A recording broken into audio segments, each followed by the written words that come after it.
Il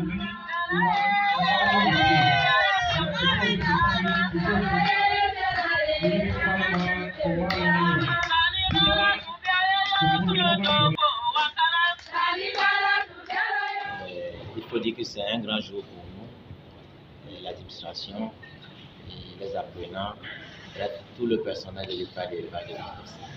Parce qu'inaugurer notre centre et par son excellence, le président de la République, je crois que c'est le plus gros cadeau qu'on puisse faire à notre institut.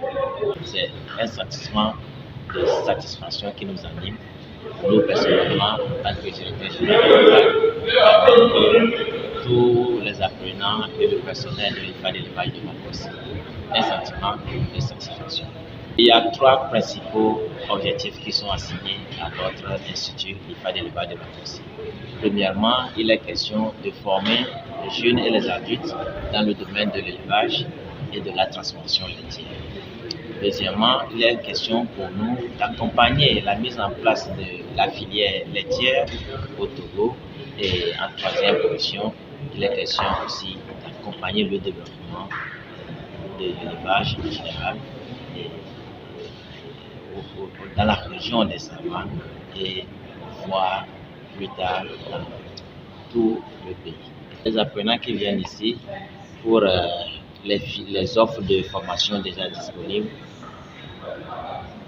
ils en ont pour 3 ans et ils sortent nantis d'un baccalauréat professionnel en conduite et gestion d'une exploitation agricole avec pour option élevage.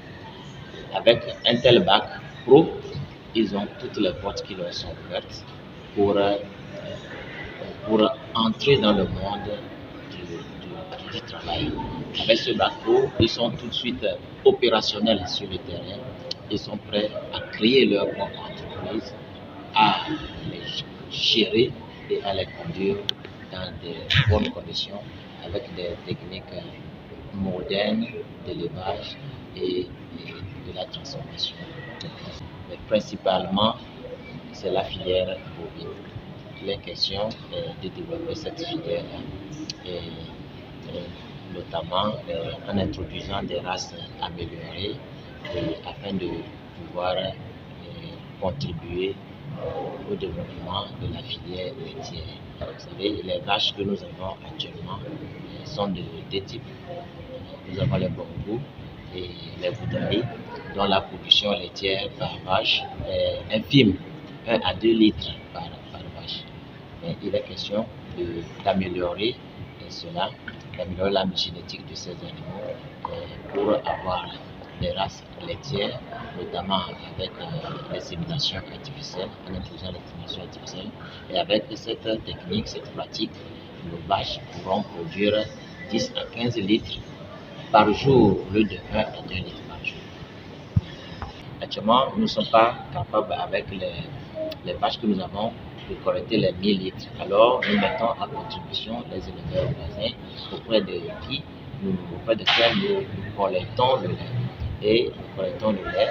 Si on collecte le lait, vu que nous voulons que le lait soit de bonne qualité, nous les aidons justement dans les soins sanitaires pour les animaux afin de pouvoir avoir du lait de bonne qualité. Nous les conseillons aussi en matière d'alimentation de nos animaux pour pouvoir produire suffisamment de lait. Bref, les techniques que nos apprenants apprennent, nous serons prêts à les divulguer, à les partager avec le reste des éleveurs qui sont sur le terrain.